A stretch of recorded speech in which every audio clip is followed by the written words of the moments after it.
Hello everyone, welcome you all on your channel Ravneet Study Corner. So as you all know that we have already started our new topic, that is laser, and today is its third lecture. And in previous two lectures of laser we have covered basic introduction about lasers and three basic processes that are involved in functioning of laser, which is stimulated absorption, stimulated emission and spontaneous emission. And today's topic of the talk is Einstein theory of stimulated emission. But before going towards our today's lecture, there are three basic terms that I think I should discuss because it is important from paper point of view, and these are active centers, active mediums and metastable states. Okay, so let's start our today's lecture. So when an atom excites, तो there are different states in which it stage. एक तो normal excited states होती हैं और एक metastable states होती हैं. जो नॉर्मल एक्साइटेड स्टेट्स होती हैं उनमें जो हमारा एटम है वो एक्साइट होके 10⁻⁸ के लिए रहता है एवरेज टाइम. पर कुछ स्टेट्स ऐसी होती हैं जिनमें ये टाइम थोड़ा ज़्यादा होता है, मतलब 10⁻⁸ से कुछ ज़्यादा टाइम तक वो रहती हैं. और उन स्टेबल स्टेट्स को, वो एक्साइटेड तो हैं बट स्टेबल हैं as compare to excited state, normal excited states. तो अगर जैसे मैंने बात करी नॉर्मल एक्साइटेड स्टेट में जो टाइम होता है जितने समय के लिए वो रहता है दैट इज़ 10⁻⁸. लेकिन मेटास्टेबल स्टेट्स में ये टाइम थोड़ा बढ़ जाता है, और वो कितना तक बढ़ जाता है दैट इज़ 10⁻⁻3. तो 10⁵ का डिफरेंस है. तो ये ह्यूज डिफरेंस है एज़ कम्पेयर टू, अगर हम नॉर्मल एक्साइटेड स्टेट्स की हम बात करें तो इन्हीं स्टेट्स को, जहाँ पे ये जो हमारा एटम है ज़्यादा समय के लिए रहता है, इन्हीं स्टेट्स को हम बोलते हैं metastable states. Okay, so next is active medium.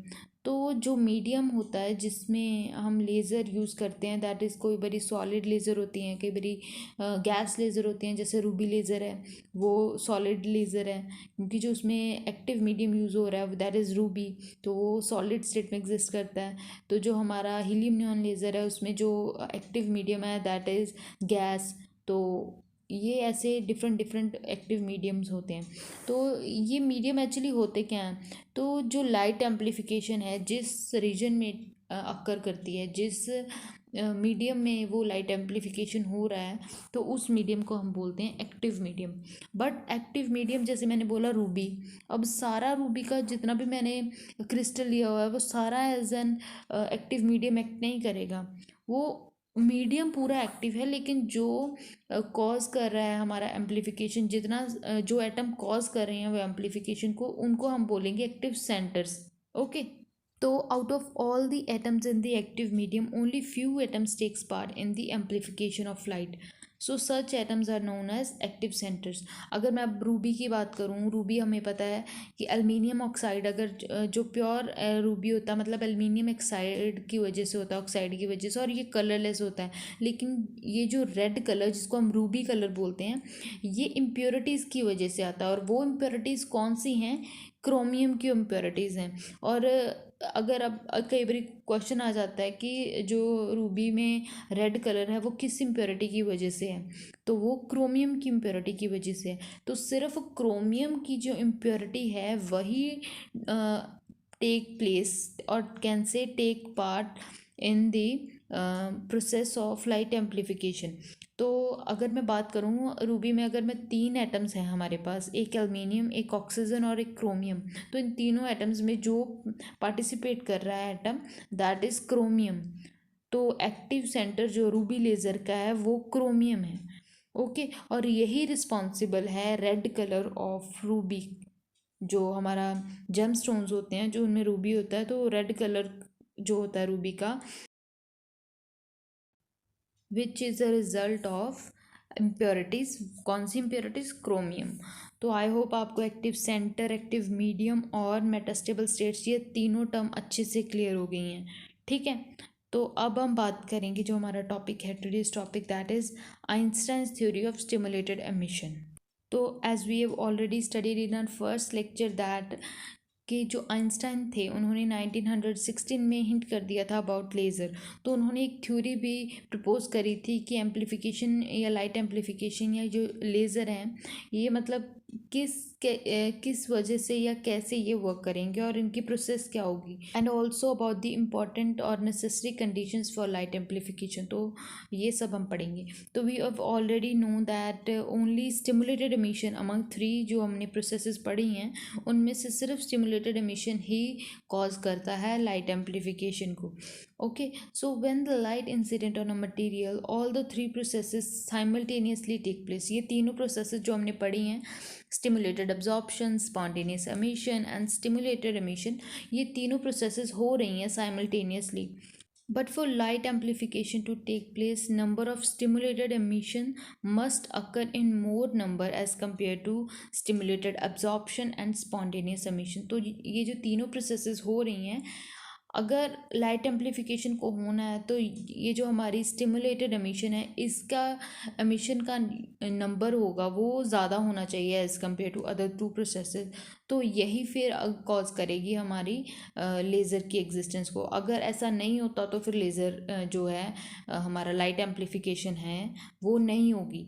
Okay, तो इस प्रोसेस का होना इन लार्ज, मतलब ये नहीं कि होना मतलब सफिशिएंट है, होना तो है लेकिन in large number as compare to our first 2 processes that is stimulated absorption and spontaneous emission. तो कई बार ऐसा पूछ ले, सिर्फ ये बताता कि हाँ हो रही है और उसका नंबर दूसरी से कम बता देगा क्वेश्चन में। Like we take an example कि अगर बोल रहा है कि स्टिमुलेटेड जो एमिशन है वो 10 एमिशंस हो रही हैं पर सेकेंड, और दूसरी तरफ बोल देगा जो अब्जॉर्प्शन है दैट इज़ 12 एंड जो स्टिमुलेटेड अब्जॉर्प्शन है that is 10 and spontaneous emission है दैट इज़ 15। अब हम यहाँ पे सोचेंगे कि जो हमारी स्टिमुलेटेड एमिशन है विच इज़ 10 एमिशंस पर सेकेंड वो हो तो रही है, हम सोचेंगे हाँ जी एमिशन हो रही है तो लाइट एम्प्लीफिकेशन कॉज करेगा, बट नंबर कम है तो यहाँ पे लाइट एम्प्लीफिकेशन कॉज नहीं होगी। तो यहाँ पे आंसर आएगा भी कि लाइट एम्प्लीफिकेशन नहीं हो रही है। तो यहाँ पे कंफ्यूज नहीं होना है, ऐसे कई बारी ट्रिकी क्वेश्चंस आ जाते हैं। Okay, so if you have already attended our second lecture जिसमें मैंने तीनों प्रोसेसेस के बारे में बताया, तो वहाँ पे इक्वेशंस भी सॉल्व करी थी। तो वहाँ से मैंने, अगर मैं बताऊँ कि नंबर ऑफ स्पॉन्टेनियस, फर्स्ट अगर ऊपर लिखा हुआ है spontaneous stimulated to the spontaneous, number of stimulated emissions to the spontaneous emission, तो वो रेशो क्या बनेगी B/1। As we know B is for stimulated, 2/1 from 2 to 1 emission हो रही है, and N2 number of atoms in second state, and Q is the density of incident atoms and delta T is the time। Similarly अगर हम नीचे देखें spontaneous emission का जो number है वो क्या है A/1, A किसके लिए, because it is for spontaneous, और N2 similarly number of atoms in second level and delta T is time। तो अगर मैं इनको सॉल्व करूँ तो it will be like B/1 upon A/1 Q, because बाकी सब तो कैंसिल हो ही रहा है। ठीक है, तो B/1 upon A/1 equals to Q, मतलब it is directly proportional to Q, where B/1 upon A/1 is proportionality constant। ठीक है, तो Q क्या हमारा, अगर मैं पूछूं आपसे Q क्या है तो वो क्या है, डेंसिटी है। कौन सी, डेंसिटी ऑफ इंसिडेंट फोटोन्स। ठीक है, तो अगर मैं सिमिलरली दूसरी कंडीशन को देखूं तो number of stimulated emission, her bar stimulated emission की है देख रहे हैं विद रिस्पेक्ट टू दूसरी जो प्रोसेस है, दूसरी प्रोसेस या स्पॉन्टेनियस एमिशन है और या फिर स्टिमुलेटेड अब्जॉर्प्शन है। तो अगर मैं दूसरी प्रोसेस के साथ देखूं दैट इज स्टिमुलेटेड अब्जॉर्प्शन, तो दोनों स्टिमुलेटेड हैं, इस वजह से जो प्रोपोर्शनलिटी कांस्टेंट है दोनों में बी आएगा, और ऊपर B/1 बिकॉज जो हमारा स्टिमुलेटेड एमिशन है that is from level 2 to level 1, and नीचे क्या है B/1 मतलब जो हमारी स्टिमुलेटेड अब्जॉर्प्शन है that is from level 1 to 2, और नीचे number of atoms in level 1 and N2 is number of atoms in level 2, Q density as you know, and delta T is the time in the particular state. तो यहाँ पे मैं अगर बात करूँ B/2 और B/1 की, तो ये दोनों कैंसिल आउट हो जाएंगे। क्यों कैंसिल आउट हो जाएंगे, because they both represent probability of forced transition, दोनों की दोनों ट्रांजिशन ही फोर्स्ड हैं between same two energy level, और यहाँ पे एनर्जी लेवल्स भी सेम है that is E1 and E2। तो इस वजह से दोनों कैंसिल आउट हो रहे हैं, जो हमारा आंसर या फिर कह लूँ जो हमारी रेशो है that is equal to N2/N1। So यहाँ पर हमारे पास दो इक्वेशंस आ गई 1 and 2, जिसमें फर्स्ट में जो है stimulated emission to spontaneous emission is directly proportional to Q which is density of our incident photons, और दूसरी तरफ है stimulated emission to stimulated absorption which is equals to a ratio of N2/N1, that is number of atoms in level 2 to the number of atoms in level 1। तो ये जो दो conditions हमारे पास आई, these are the necessary conditions for stimulated emission और can say light amplification to occur. So first condition हमारे पास क्या है, according to equation 1, that is number of stimulated emission will be larger than spontaneous emission if Q is large.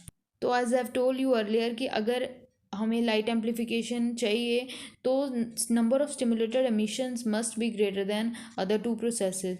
तो अगर number of stimulated emission spontaneous emission से ज़्यादा किस condition में होंगे, अगर हमारे पास क्यू वैल्यू लार्ज है, दैट इज़ इंसिडेंट फोटोन्स की जो डेंसिटी है वो लार्ज है, तो उस केस में जो है स्टिमुलेटेड एमिशन स्पॉन्टेनियस एमिशन से ज़्यादा होंगे। और दूसरी कंडीशन क्या है, स्टिमुलेटेड एमिशंस की ज़्यादा होने की एज़ कम्पेयर टू स्टिमुलेटेड अब्जॉर्प्शंस के जो नंबर ऑफ एटम्स हैं in excited state that is N2, उसमें number of atoms should be greater than the number of atoms in the ground state that is N1।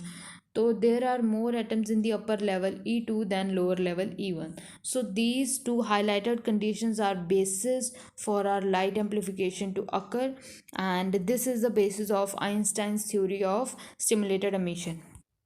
तो I hope you are getting कि ये जो हमारी lectures हैं, ये जो बेस बना रहे हैं लेक्चर, ये कितना इंपॉर्टेंट है लेज़र के फंक्शन को समझने के लिए या जो बाकी प्रोसेसेस हैं उनको समझने के लिए।